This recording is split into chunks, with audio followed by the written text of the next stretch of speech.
Hey, good afternoon, everyone. My name's Kurt Elbert. I'll be facilitating this panel here. Just a little bit of a housekeeping. This is our 16th annual Water Conservation Showcase, and we do try and do this showcase right around World Water Day, which is tomorrow. So go out tomorrow and enjoy that. But today we are here for this panel here, and these are the nominees for the Water Champion. But this event is sponsored by a number of really good agencies. U.S. Green Building Council, East Bay Municipal Utility District, SFPUC, American Institute of Architects Committee for the Environment, City of San Jose, and of course the PG&E Pacific Energy Center. A little bit of additional information. The event materials will be available about early April, so the slides that you're going to see today will be available on the website in a couple weeks. Evaluations are always appreciated. SurveyMonkey will be used this year, so again, please assist us in making this this event better next year by providing your comments. We do have some continuing education. Oh, sorry. There we go. These are our sponsors. Continuing education credits. For this session here, it's only the USGBC credits. The AIC will not be available for this session here. And this evening we will have some door prizes, so please stick around. We'll have some door prizes. There are some really good prizes. I know I saw a couple bottles of wine, an irrigation controller, and some other really nice door prizes there. If you need restrooms, they're straight out the door, and on my side, on the right side, you're looking at me, they'd be on your left side. In case of emergency, this door right here exits. There's some stairs, go down. It'll basically take you to the street. For this building here, our meeting area is actually the carousel down the street that way. Hopefully that won't happen. Of course, if it's an earthquake, shelter in place until it stops shaking, and then we'll all evacuate. There are different water stations throughout. For recycling and compost, the bin's right on the other side of that gray wall there. Please compost as much as possible. We are trying to be as green as possible here as well. And finally, silence your cell phones if at all possible. So we don't have those rings going off. All right, as I mentioned, this is the first session really talking about and addressing the Water Conservation Awards. So the little history of the Water Conservation Awards. This is the 11th year of the Water Conservation Awards. For the first 10, they were actually the Silicon Valley Water Conservation Awards. We've expanded that to encompass the entire Bay Area. So this is the first year that we're really including organizations, people, nonprofits to really apply to be honored as water champions. And this panel here were the nominees this year for the water champions. Past water champions, Sherry Osaka, Frank Nicoli, and John Layard. All right, what is a water champion? I mean, it's really, I'm not going to read that. I'm just going to speak, but you can read and see the slides later. A water champion is really somebody who embodies water conservation, somebody who kind of lives it, works it, presents on it, and really goes above and beyond, and they're leaders in our industry. Many of you have heard them speak, seen them speak, talked with them, and maybe even worked with them. So we're really going to have an opportunity to hear from 3 panelists about what they do, some highlights of their projects, and of course, once they finish their presentations, we can take questions. So we have Michelle Madaus. I'm going to introduce all 3 right now, and then we're going to go in order. Michelle is a registered engineer with over 20 years of experience working in the water conservation and demand forecasting. She has a passion for water efficiency, which is shown through her training and presentations. Michelle's been a trainer teaching commercial water audits at the Pacific Energy Center for 5 years. She is a primary author of Preparing Urban Water Efficiency Plans, a best management practice guide published by the International Water Association. She led the MWM team, Michelle Madaus Water Management Team, in updating AWWA's Manual of Water Supply Practices, the M52 Guide, Water Conservation Practices Planning Manual, 2017. I have it. If you don't, talk to Michelle afterwards. It's a really nice manual. Second will be Kyle Pickett.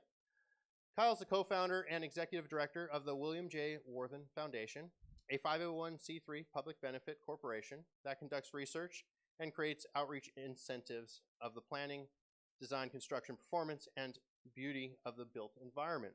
And thank you for the lights.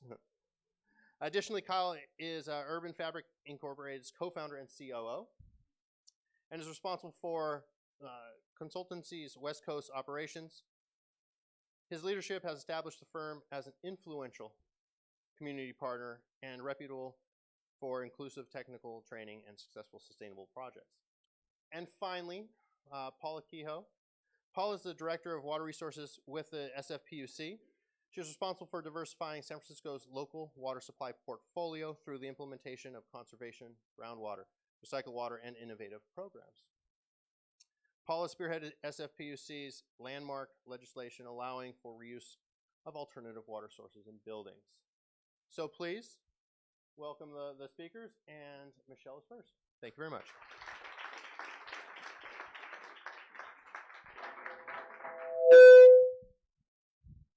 Sorry about that. Well, good afternoon, and thank you for coming today.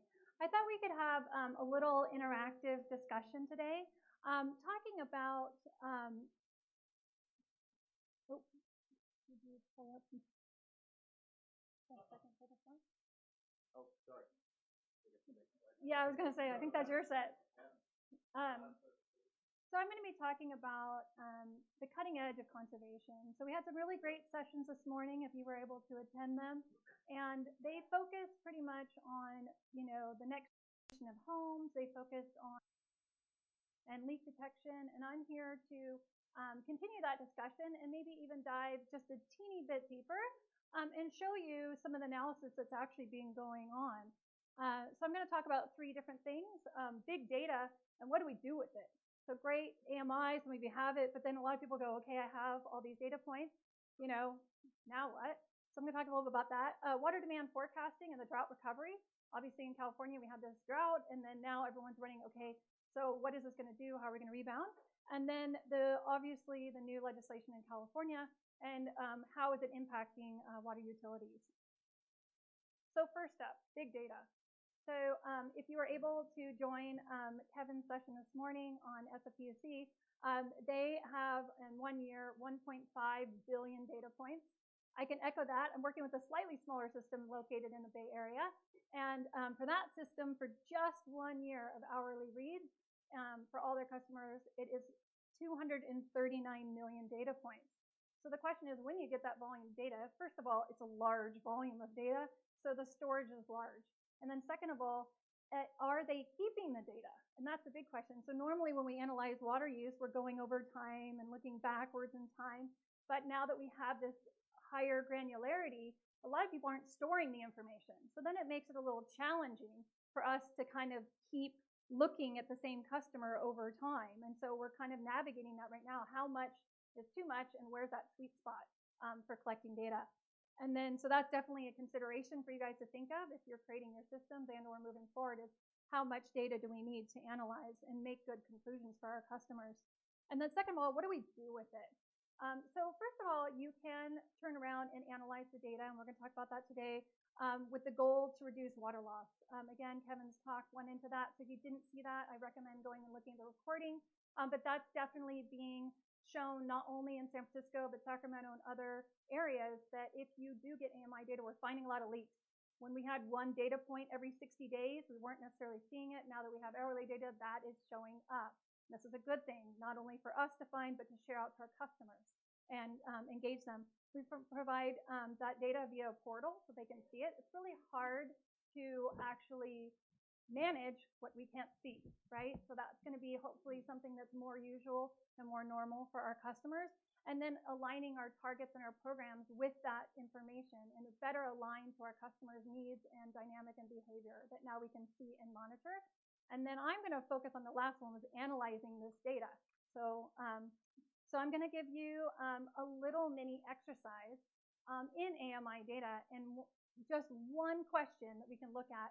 There's so many that we can analyze, but I'm going to focus on just one today with the time that I have. So this is a example of daily ETO. ETO, again, is trying to represent how much water the plants need. And then I have daily outdoor water use. So again, I took the water from AMI and I split it into pieces, indoor and outdoor. I'm going to focus on matching up the outdoor water use. So this is the year 2013, or a lot of people know it, pre-drought, or the baseline year. And so we cruise along, and you can see this customer is going up and down. You don't need to worry about the gap, but more it's the trend. So you can see in the blue line, it is going up, it is going down, and their water use, which is in orange, is also going up and down, right? Kind of they're trying to follow that pattern as they're trying to water their plants. So we can call this kind of what you would think would be normal, right? So my question is, do you think this person has an ET controller? Are they doing this manually, or is it thinking, getting the data, and then adjusting?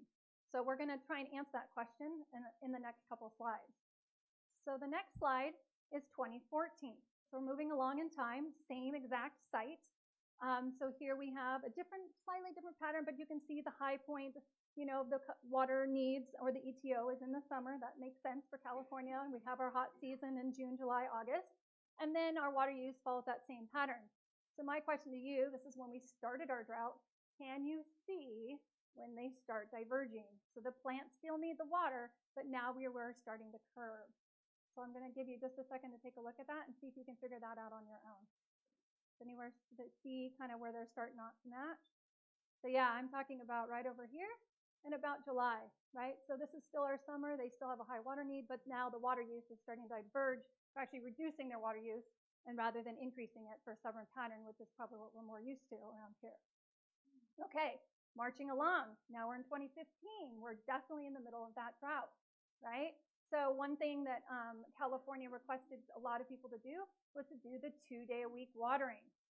So my question is, can you see that? Want to see that? Yeah, so yes, we can, because you can see that it's actually going down to 0 even in the summer, right? That doesn't match our previous pattern, and it has that cyclical pattern where they're actually turning on and turning off that water use. And again, revisit if you think someone's manually doing this, or if you think they have a controller, right, to manage this scheduling. Okay, so we're going to keep moving forward. Now, this is the last one I'm going to show you, but this is 2016. Okay, so we're still in the drought. We've still got, it looks like they kept their water use off during that spring time period, right? We've got some zeros here. And then all of a sudden, we start moving up, and then in the summer, we actually even went above the ET. That might have been because they had stressed plants. They're trying to recover those poor trees and things that got shorted for a while. And then they're starting to fall along the ET again. So the question is, do you see where all of a sudden we lifted our drought restrictions? You see it? Yeah, right in here. June was a very popular time for that to change. So it's very interesting to see, okay, were we effective with this customer? Did they actually do the TD-a-week watering? This is one site. What about when we think about the whole entire service area? How do we handle that? So when you get this big data, what we're doing is we're using statistics to do it. We're loading in all the information, then turning around and asking the database questions like, hey, how often, are people actually following this pattern, and do they have a controller? So how many people think that they actually have a controller to manage all this?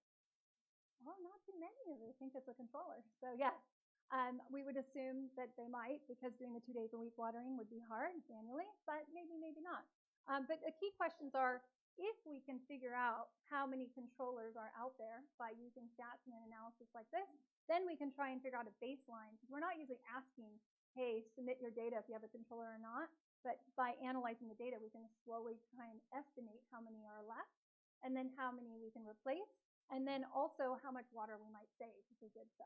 So we can have two groups, one that has a controller, one that doesn't, compare the water use, and then decide how much water we might save.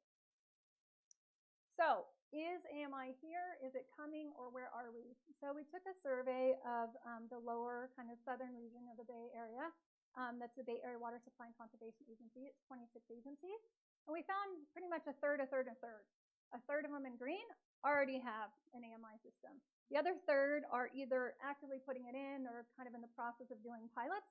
And then the last third are kind of in budget struggles because, again, in the presentations this morning, they did allude to the fact it's very expensive.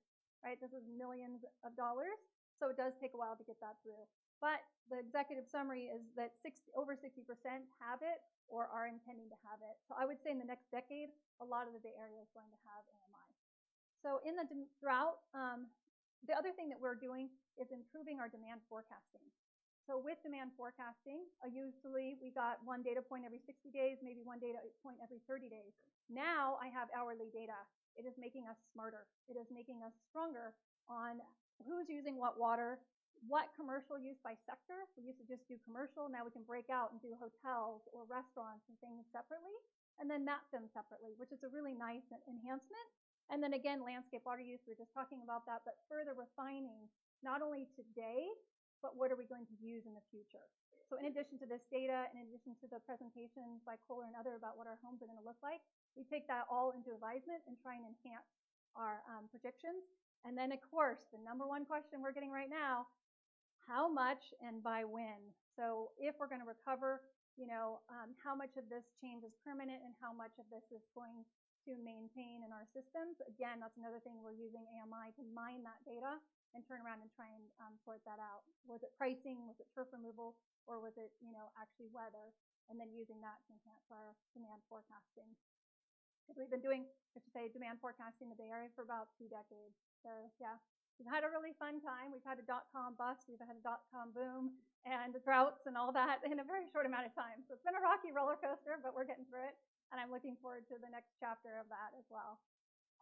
So many of you may know we have a new legislation. It was adopted a little less than a year ago, May 2018. My recommendation for you is to follow the dialogue. If you want an executive summary, there is a primer. There's a link right here. It will give you the short and sweet version of what's going on. They would intend to release more of these over time. There are a lot of details that still need to be worked out. So they have the framework in place, but a lot of how we're going to calculate the targets is still not available, but it will be developed in the next couple of years. So more to come on that. However, people are already starting to adjust their program because they did release the framework. People are saying, okay, that's enough for us. So we're going to start moving now. It just gives us more time and more energy to turn around and shift our resources to adapt to that. So the Bay Area Water Supply and Conservation Agency, to continue that, turned around and said, well, okay, we're just going to break it into phases. We don't know everything now, but we're just going to phase this out. The first phase was to figure out where are we today? Based on what they have asked, how are we? How's our water loss program? How's our commercial program? How are we doing? And they found some areas to improve, like a lot of people. So that's what phase 1 was, a benchmark survey, and phase 2 was starting to shift. So they've already added a regional water loss control program, which they didn't have, but now they do, starting in the summer of 2018. We're doing a closer review on landscape water use. That's what I was talking about a minute ago, trying to refine those assumptions and looking for savings there. They're reviewing their conservation programs. They're going to take a hard look at it and decide, okay, are we going to stay where we are?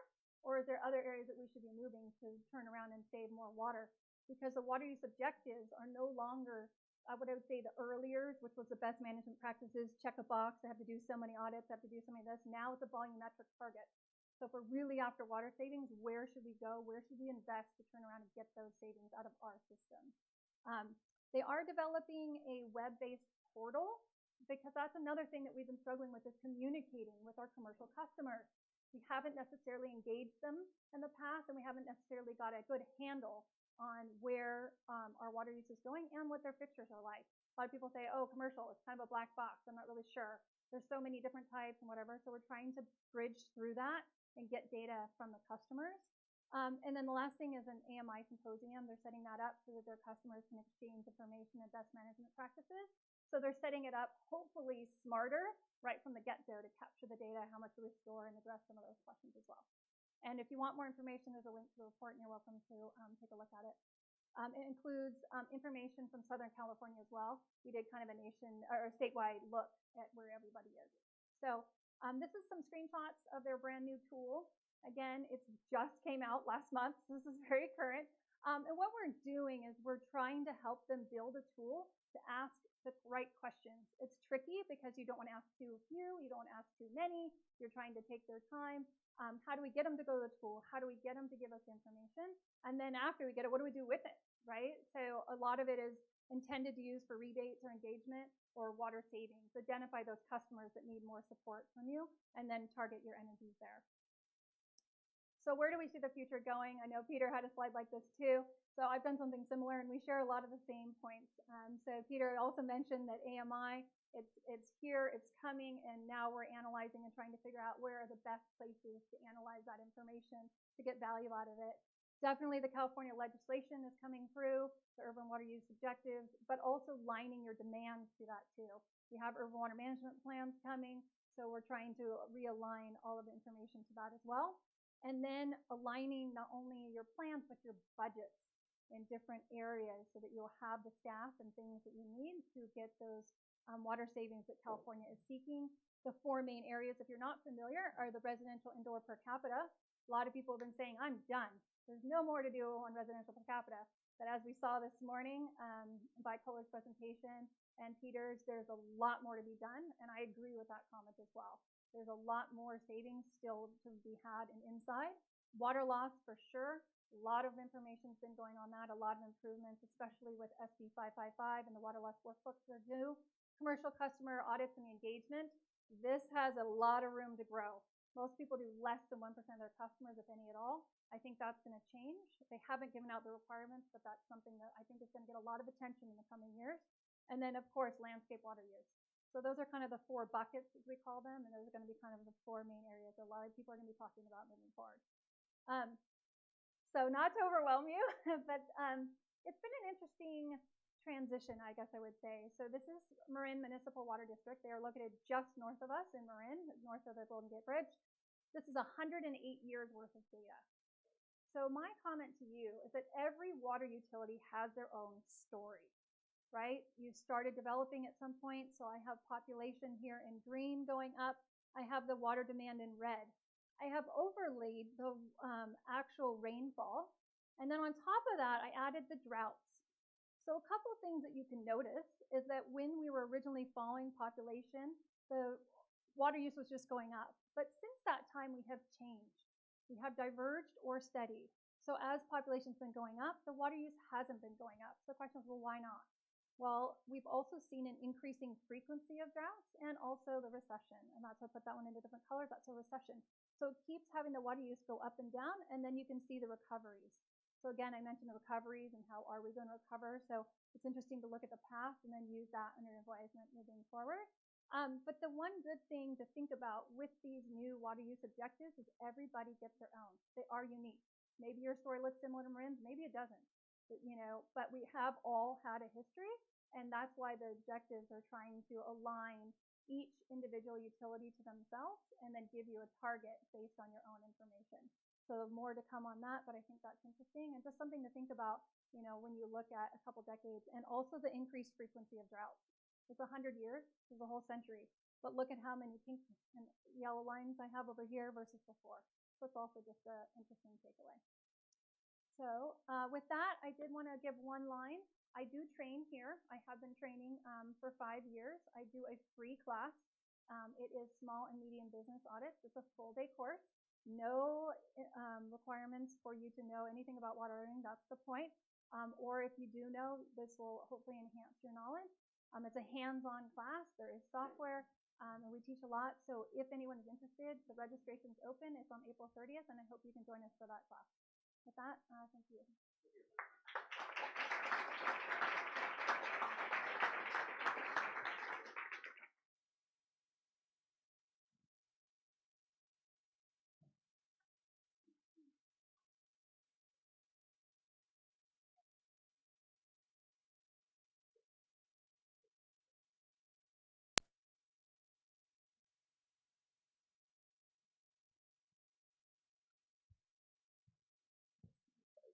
We will be taking questions afterwards, so please welcome.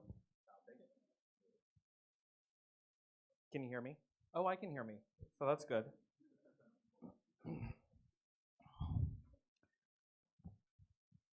So we've, Kurt did at the beginning the shout out to the sponsors.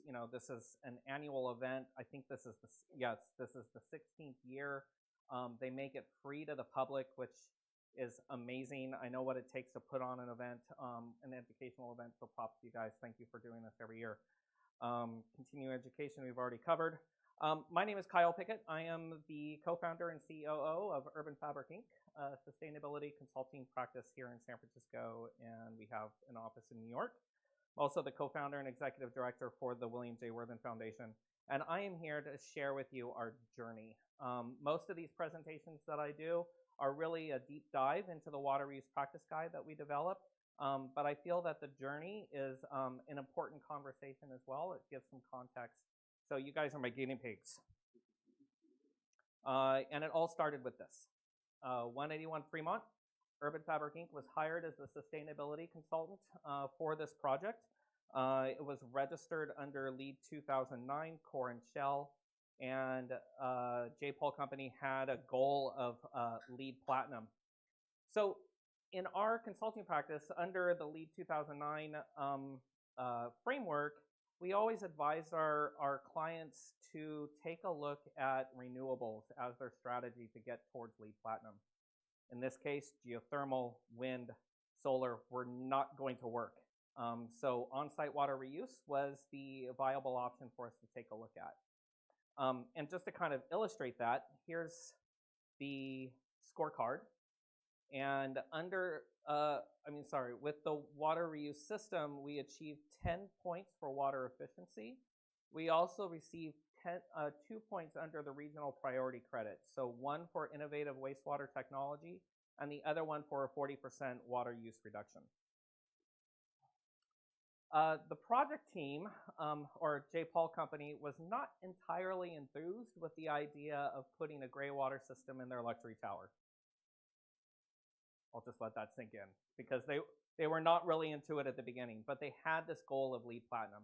So a small contingent of the project team went to Sydney, Australia, to kick the tires and lift the lids on some of these systems to show that there is not really an odor component. There are really beneficial qualities to incorporating an on-site water reuse beyond just hitting that LEED Platinum target.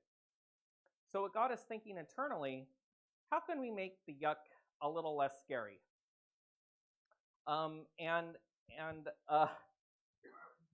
The font's different. Sorry, I noticed those kind of things. What we ended up doing was recognizing that the poop emoji was our way to break the mic.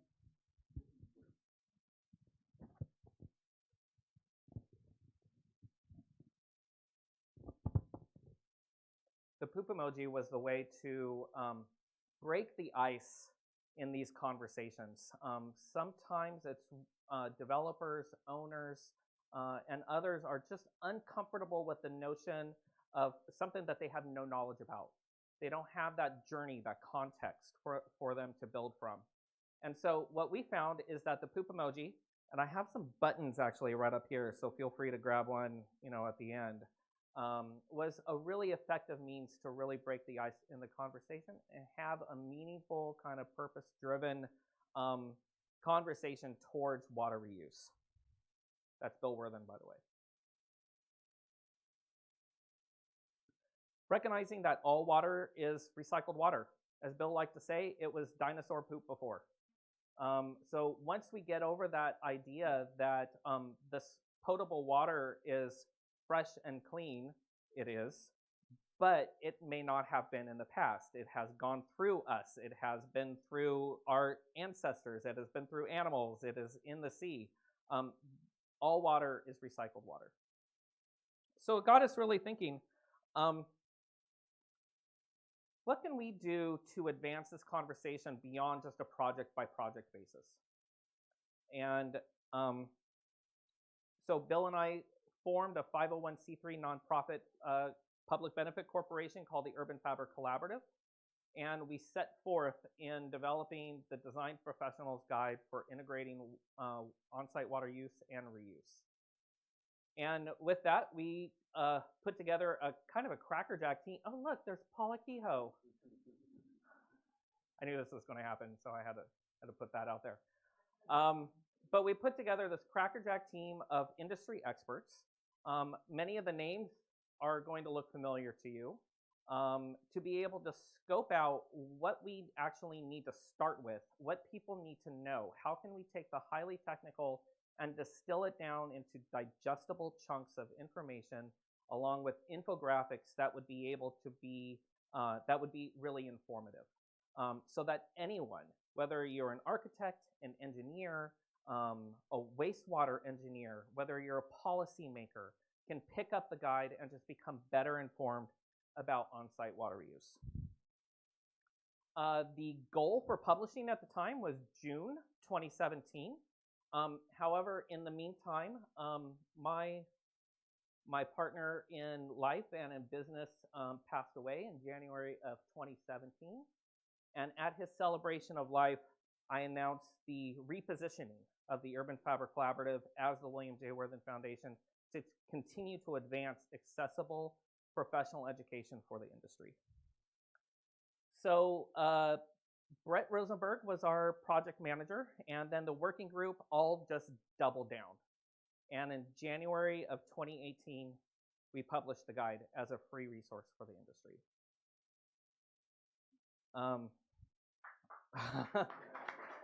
Thank you.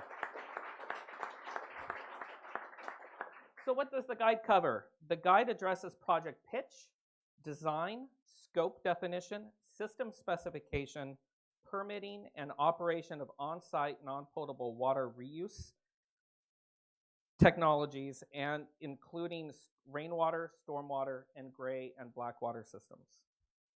The guide also includes on-site treatment strategies and conservation measures, promotes the value of a more collaborative and integrated design process, and addressing the water energy nexus and strategies for communicating the value of water reuse systems to our clients. So where does it start? It starts with understanding the terminology. What are the available water types in the buildings? Aaron, I'm going to call on you. What's the black water definition? Oh, did it disappear? Oops. Yeah, I totally set you up. Excellent. Kitchen sinks, utility sinks can also include the gray water. Sorry, I'm really glad you were sitting here at the front because I was planning on calling you anyway. So understanding that water types within a typical building is the first step. Also, what's included in the guide are the typical decision drivers associated with the stakeholders, both internal and external. All stakeholders will realize the risks and rewards of your project, so your objective for communicating with them is to understand their concerns and take that design into account.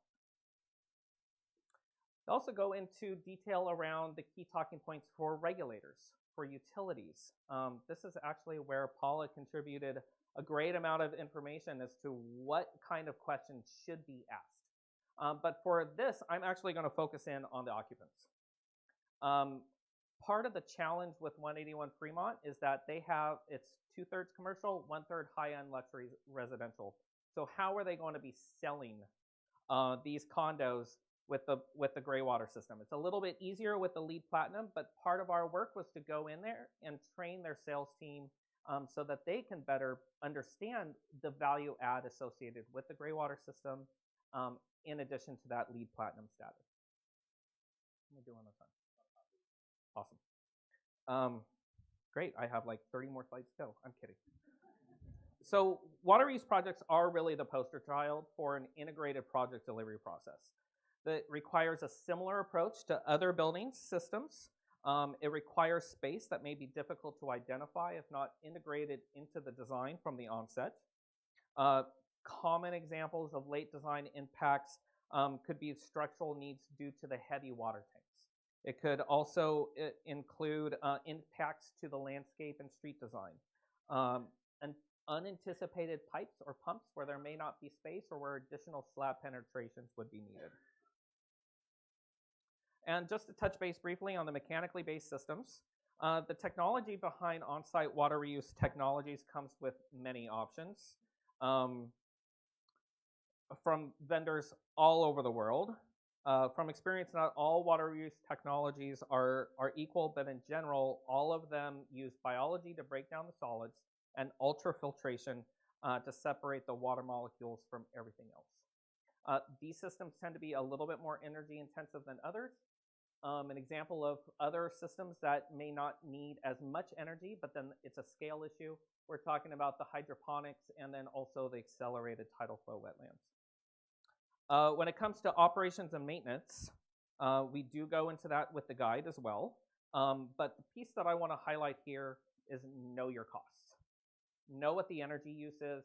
Know what the filter and membrane replacements are going to be, what the treatment is, the monitoring equipment, the service contracts. So what's next? And I actually had this from a previous slide, what's next, but this is all happening right now. Recognition that all water is a resource. The municipal sector has begun to refer to wastewater treatment facilities as water resource recovery facilities. At the Solaire in Battery Park City, they recently incorporated a heat recovery component. There are companies that are developing systems to harvest the nutrients from wastewater at the Clean Tech right here in the front. Sorry for a quick little shout out. Talk to these guys if you have questions about the nutrient recovery. So just to quickly touch base on the industry impact. So there's been 4,000 downloads of the guide. Again, it's a free resource. 4,000 downloads of the guide. Not all of them are unique downloads, but I'm absolutely amazed by the diversity of where these are all coming from. And just to kind of dive that in a little bit more, the teaser was published at the USGBC in 2017 at Greenbuild. We published in January. There was the ILFI conference, the WRF event, and then we were also added to the UN Global Compact of Resources after that. So the other little spikes, I have no idea. So if you have a sense, let me know. So one of the other things that we wanted to do was actually take a lot of those insights and put together a water reuse summit, really focused in on the design community and some of the challenges that are associated with that.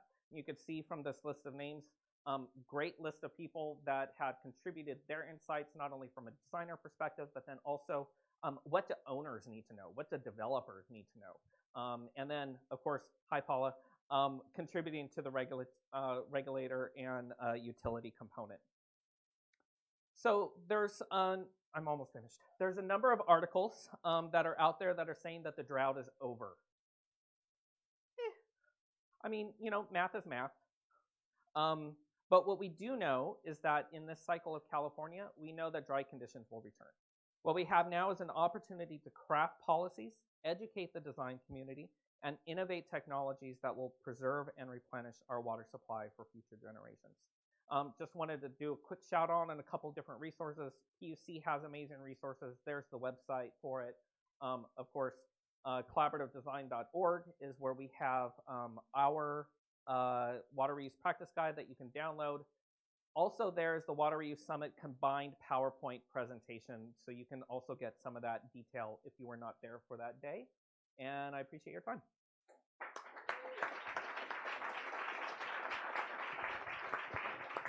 Thank you.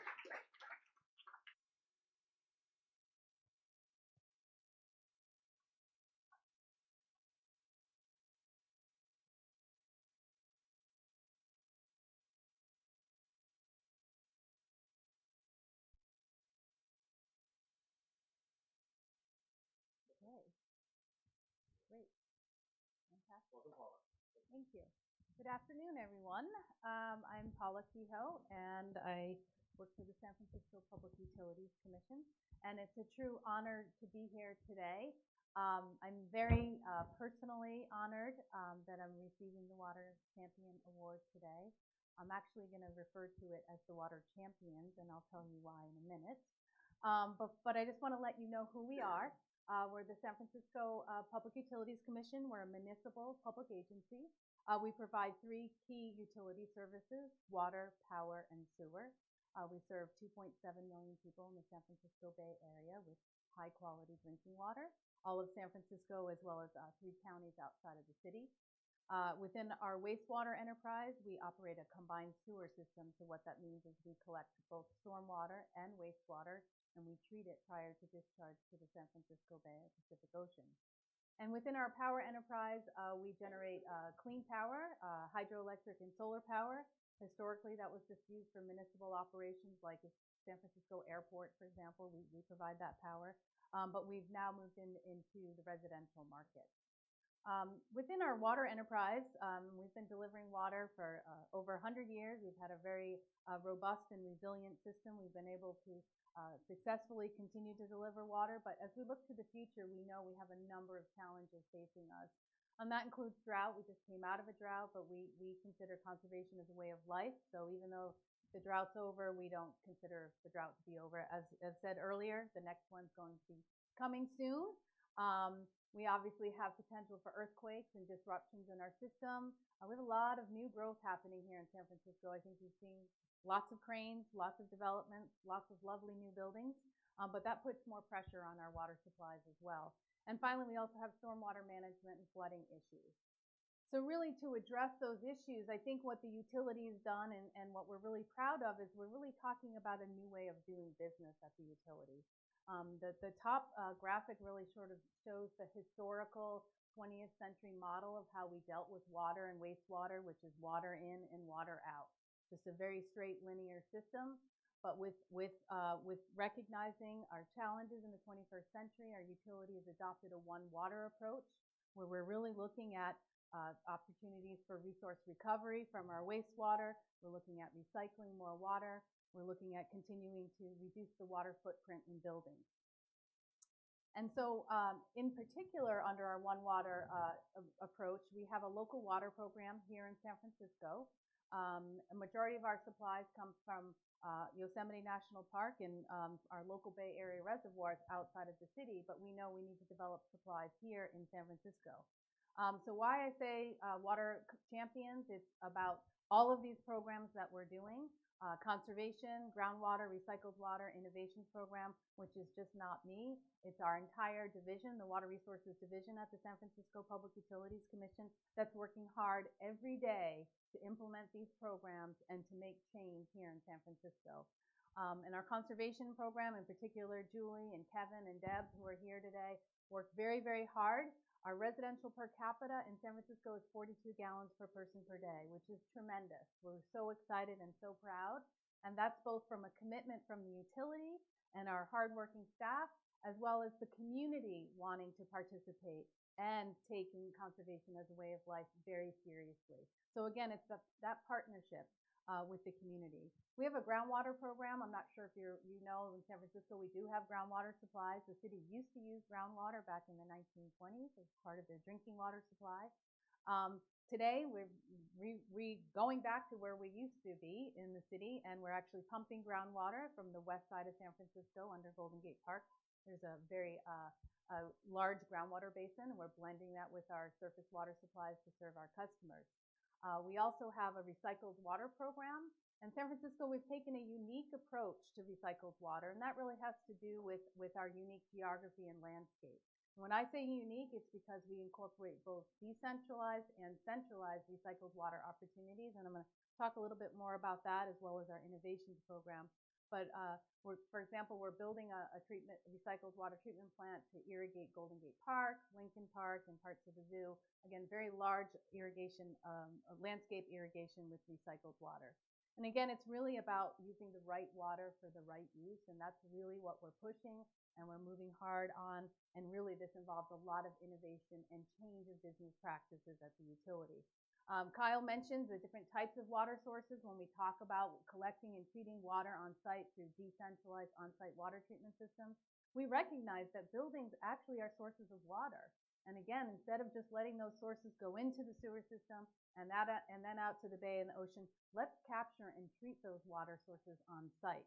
And we can reuse those for things like toilet flushing, irrigation, and cooling applications.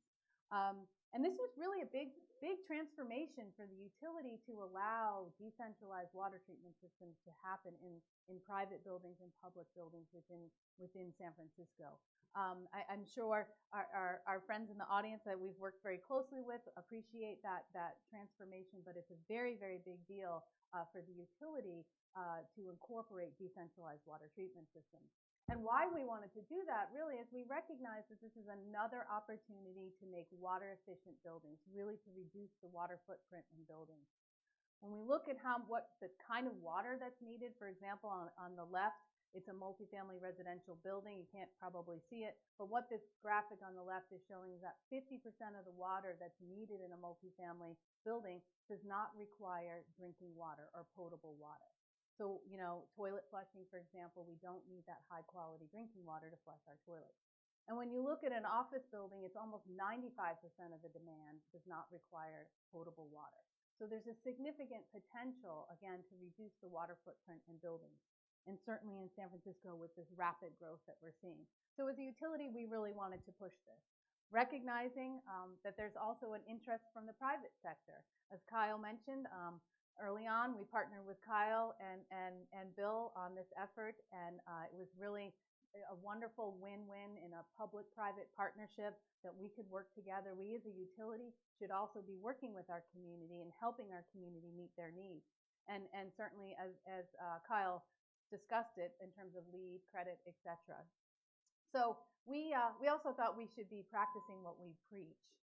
We shouldn't just say, well, we should see green systems in other buildings. Let's see if we can do it in our own building.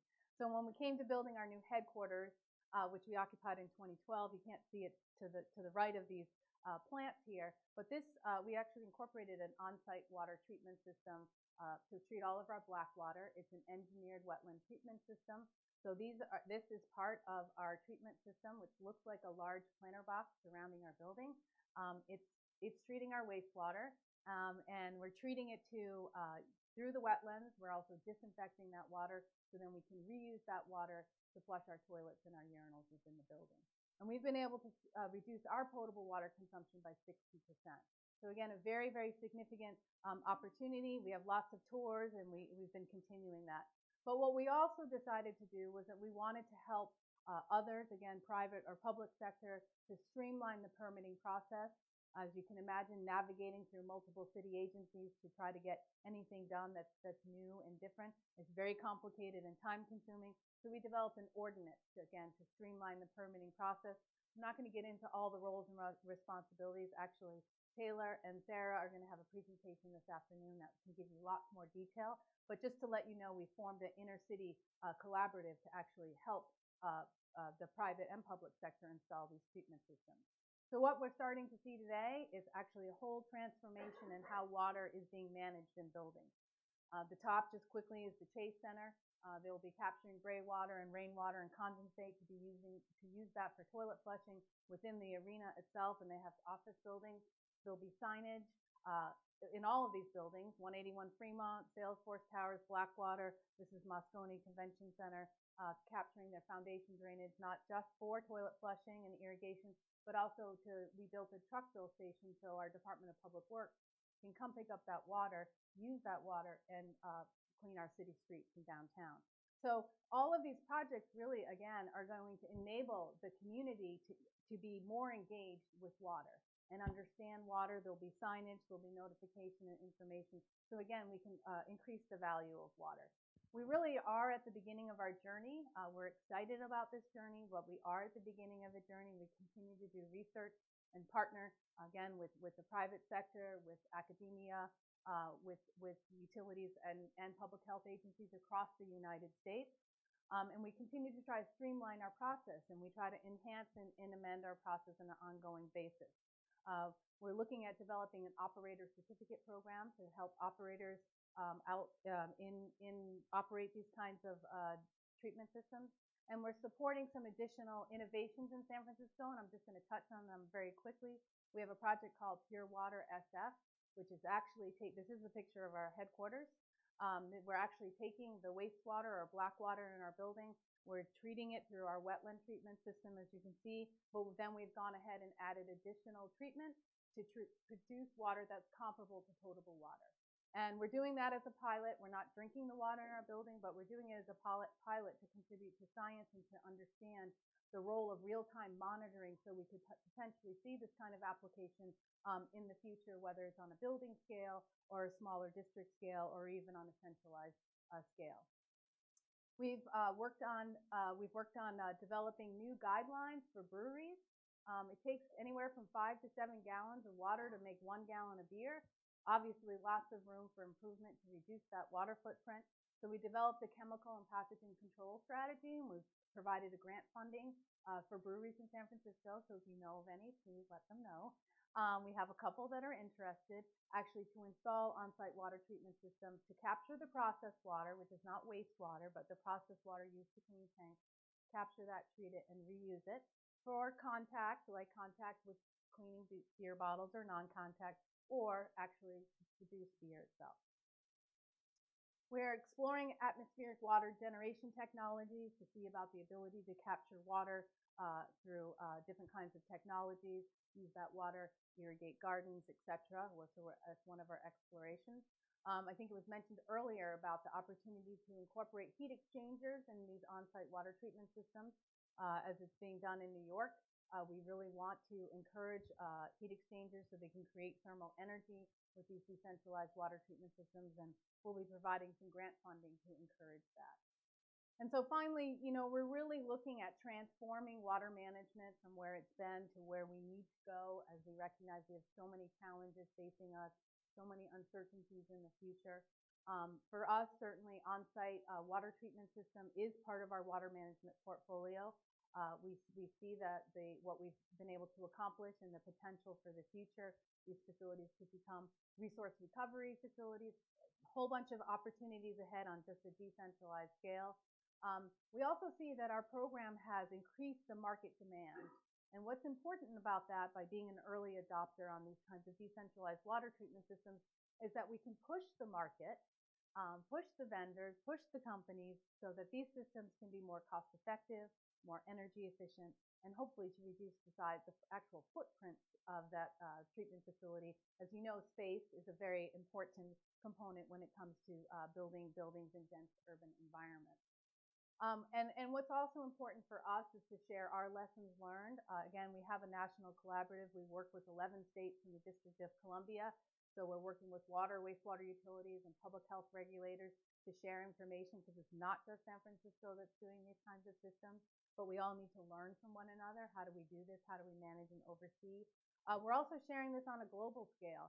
I was at a presentation the other day, and actually the World Bank was there, the director who manages the Asian side of the world, and he was throwing out, we should be doing decentralized water treatment systems, and I gave my presentation. He's like, oh my gosh, you're doing it.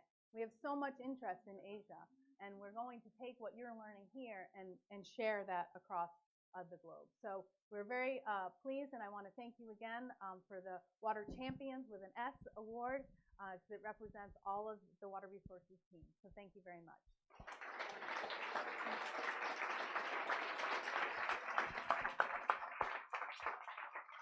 So thank you to the speakers. We do have some time for questions, so raise your hand. I can bring this mic to you.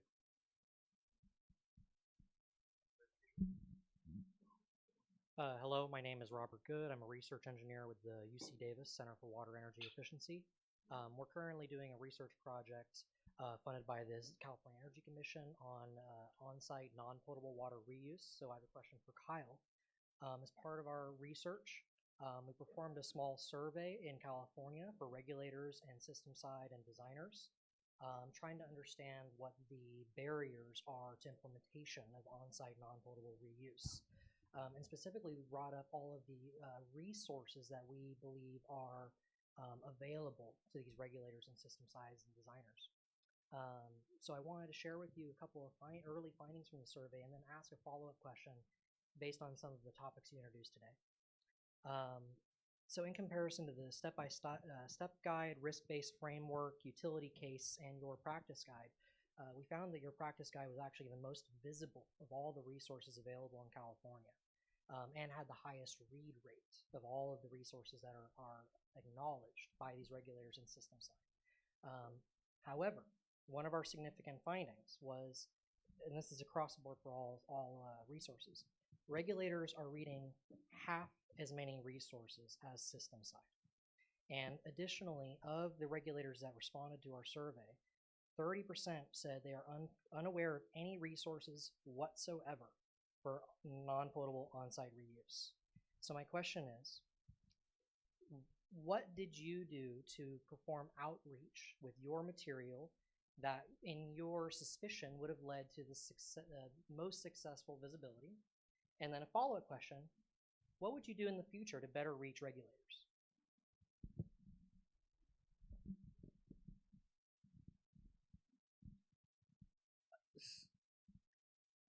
So because very much of our world was in flux at that time, where we were going towards a prolonged publishing period of time, there were a number of people that started getting interested by shopping it out through through Green Build. There was the Water Build Summit that we did in 2017. That information started getting out there. The working group itself, because they're an extremely diverse group of people, started essentially shopping the teaser out to their networks. One of the things, while it may be a free resource, one of the things that we required to capture would be name and email address. And so once we got to the point of having it published, everyone received notification that it was published. And because it was also a free resource that people tended to respond to because it was easy to look at, it was easy to digest, it started going from there. One of the graphs that I showed, there were spikes all over the place. A lot of them really coincided with special events that we were doing. I think Paula wanted to also. Yeah, just to add, I mean, we actually work, the Division of Drinking Water, California Division of Drinking Water, which is a regulator when it comes to recycled water, is part of our national collaborative. We also sponsored legislation in California, SB 966, which directs the state board, working in consultation with the Building Standards Commission, to develop health risk-based water quality standards. So, and we work with public health regulators throughout California. We work with the coalitions. So I'm not sure about your survey, but we certainly work with as many regulators in California, where we view our work as in partnership with regulators, just as in partnership with developers and engineers. So we feel that a majority of them have been touched in terms of this information, and are supportive of our risk-based water quality standards approach. Question to Kyle. So Mother Nature been fixing all this water, purifying and cleaning millions, billions. I don't have any data. I'm just a guy from the street.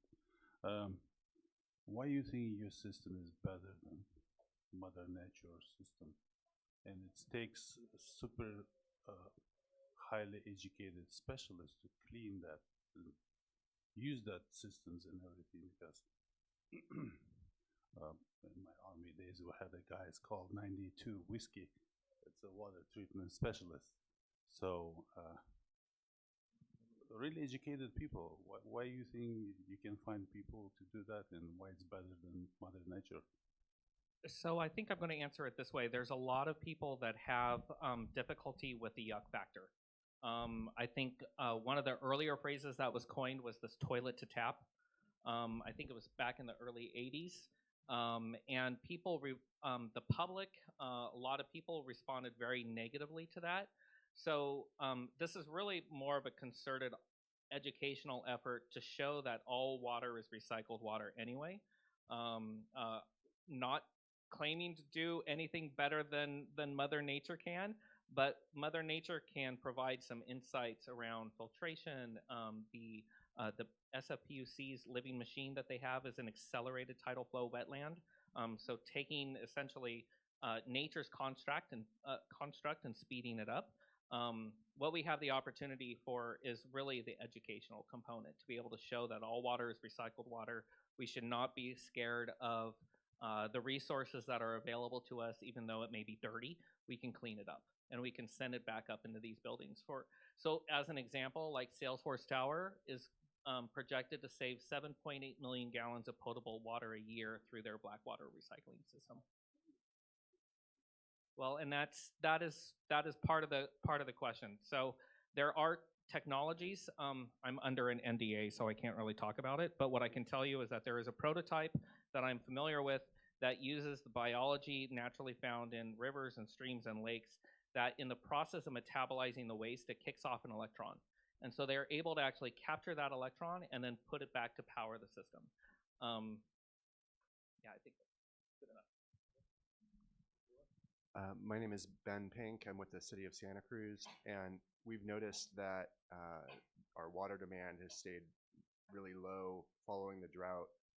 And I'm wondering, there's a question for Michelle. I'm wondering for the Bosque agencies, have you noticed the same thing? Are they redoing their demand projections as a result of lower demand after the drought and incorporating that lower demand or potentially lower demand into their plans for the future?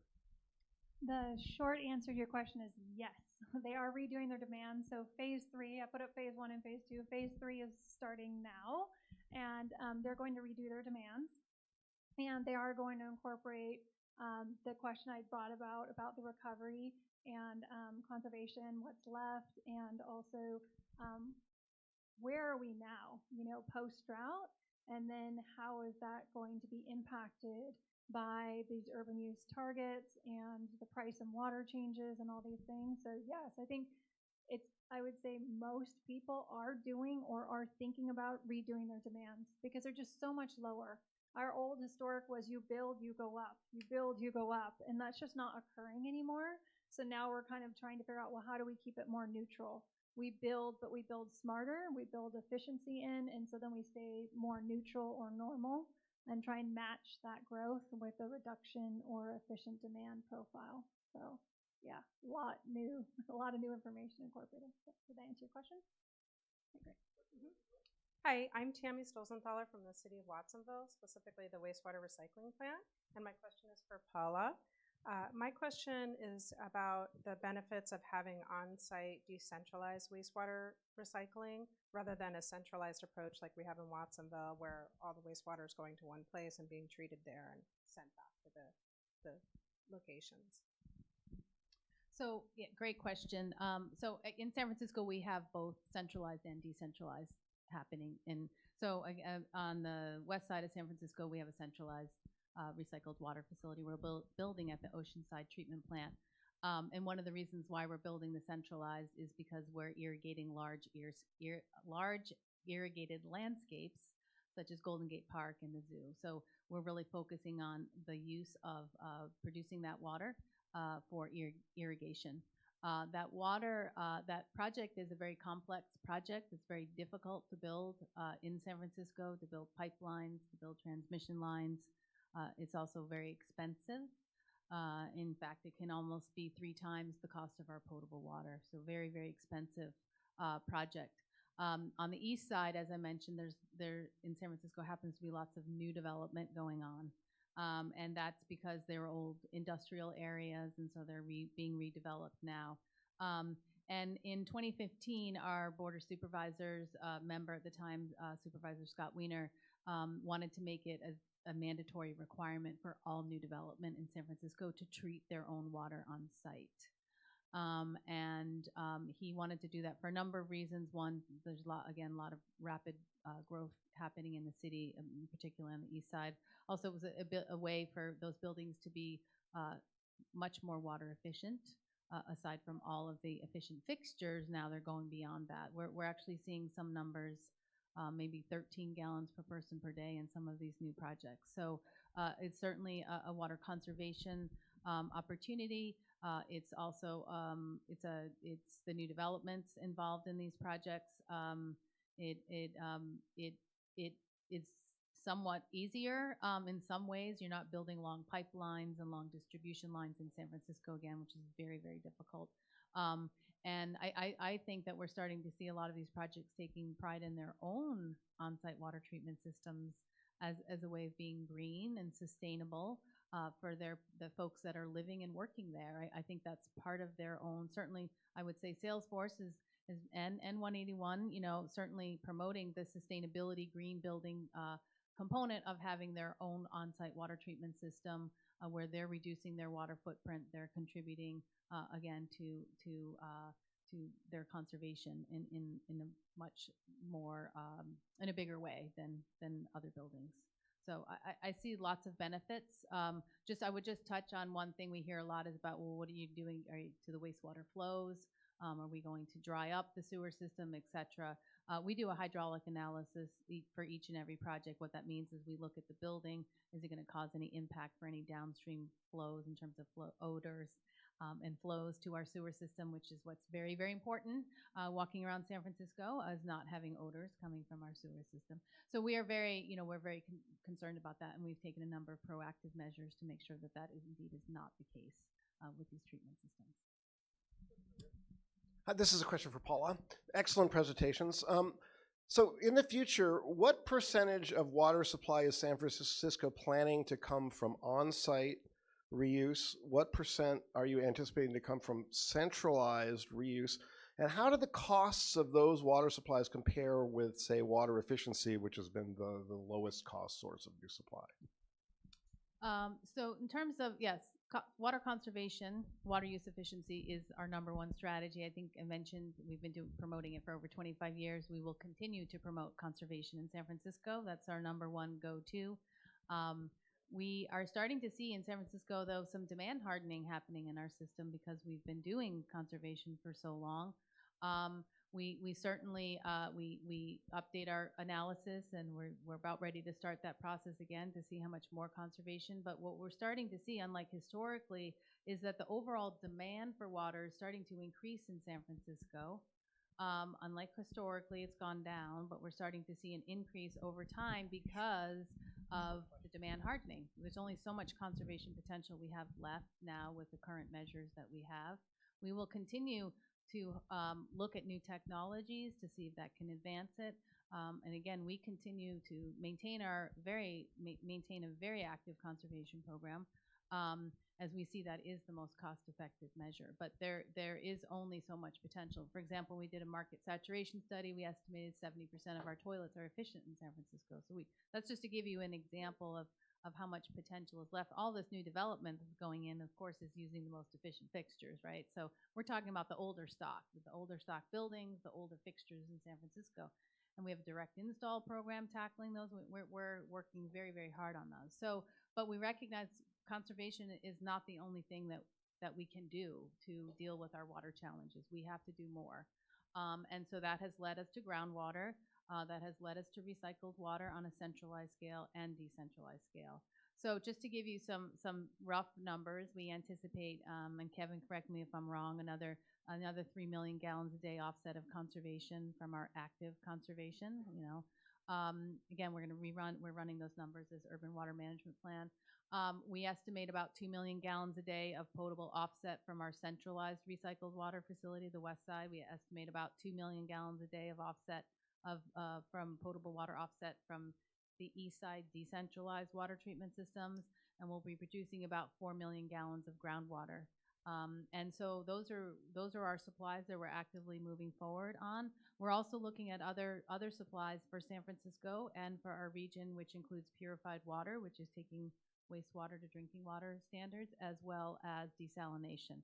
And so we need to look at all of those supplies and figure out how we can fit them into our portfolio. But we basically say our no regrets approach is conservation, groundwater, and recycled water, both on a decentralized and a centralized scale. And those other options, such as desalination and purified water, are much bigger discussions, much bigger and more difficult and complex decisions. And we are studying, but we are not there yet. Thomas, one more question before I ask a short question, short answer. Okay. Just going forward with climate adaptation, I'm very interested if anyone's looking at hydrologic resilience and restoring of our creeks as part of your plan, especially when I hear you talking about groundwater. I know there's a river under Brotherhood Way. That's part of what I know you're using that. So where, like, if we're starting to look at adaptation, we infill, backing off the waterways, and restoration, is that part of the component of your hydrologic resilience strategy? Yes, and most of that's handled under our wastewater division, but we work together. But they are doing a lot of creek restoration efforts. So, and the foundation drainage projects that I mentioned, like the Moscone, that's basically underground river water that we're capturing. Instead of sending it to the sewer system, we're recapturing that. I think one other thing to add, these conversations across multiple stakeholders are beginning to happen. I participated in a conference last year called the Localizing California Waters Conference, and included stakeholders from fisheries, from forest management, from big agriculture, from the urban environment, and it was definitely a work session to see where our alignments are and where we can actually build not only an ongoing relationship, but a strategy for dealing with watershed management across all of California going forward. But then also identifying where those sticking points are and where we can actually start to address those, and where not just the sticking points, but where there's areas of disagreement. Where can we actually find common ground within that disagreement? And so these conversations are also happening at the state level. So I'm going to wrap things up. I have a question for our panel, a question for all of you, and a couple logistical comments. I'm going to actually tell you your question so the three of you can prepare for this. I'd actually like for our water champions to get your sort of one-sentence aspirational goal for water conservation. What do you aspire for water conservation? Your models, I want them to all hear what you aspire for water conservation. We'll hear that in just a second. My question for all of you is, do you know water champions in your own work who should be considered for this recognition? I'd like you to consider it for next year. This is the first time we've integrated the Water Conservation Awards into the Water Showcase, and we'd like to have more participation across the Bay Area, so we need your help. So if you can think of people you work with, companies you work with, organizations you work with that would be good candidates for the Water Awards, please. I'll ask Kurt, he's going to wrap things up when I'm finished, talk about how you can apply. And I guess we'll turn it to you, and Kurt and I will do a wrap up together. So could you each share your short aspirational goals for water conservation? So from my perspective, it's really all about broadening the education. Broadening the education around water stewardship, not just on-site water reuse, decentralized systems, centralized systems, etc. There are initiatives in the by the foundation that are in the works that would allow us to be able to travel across the state of California and be able to have demonstration projects. Paula, we need to talk about that. But I really feel that it's really a broadening the education around all water as a resource, and then using that as the framework for conservation measures. Great. I would echo that. I would say it's a little bit of education and also respect for water. I work nationally and internationally, and as I travel the world, I see different regions interpret water differently. And when I come back home to the United States, I see people really do still think water is a right, that just appears in their house and have no idea how it got there. So I would love for us to respect water, understand water, and then also raise our next generation to be resource respectful, not just for water, but for all of our resources. I think we have a big place to gain as a country and as individuals in that, and raise another generation of leaders that really understand how important the resources are, not only to people, but also to, the economic growth of our country. So. I would just say to continue the partnership I think that we have with technology providers, with industry vendors, I think with the community as a whole, and with utilities changing their business practices, and regulators being open to that, which I find to be very, very inspiring, and I just like to continue and see more of that. Let's thank our panel.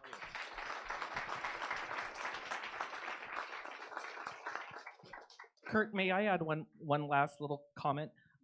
So there are poop emoji buttons up here. Feel free to grab one. I can tell you right now, the conversation that comes out of wearing one of these, it's like, what is going on? You can have a broader conversation around water stewardship, and people begin to understand these challenges. Thanks. Yes, and again, we're going to have the Bay Area Water Conservation and Reuse Awards from 4 to 5 in the conference room downstairs. So you'll learn of some other projects and people that are also leaders in the community. And we are looking for more nominees for all of the categories, including Water Champion. We do have a website. It's really easy, www.bawcra.org. And we do start to look for nominees usually right after the new year, so early January, we will be announcing that to everyone. So thank you very much for coming. There's more lunch out there.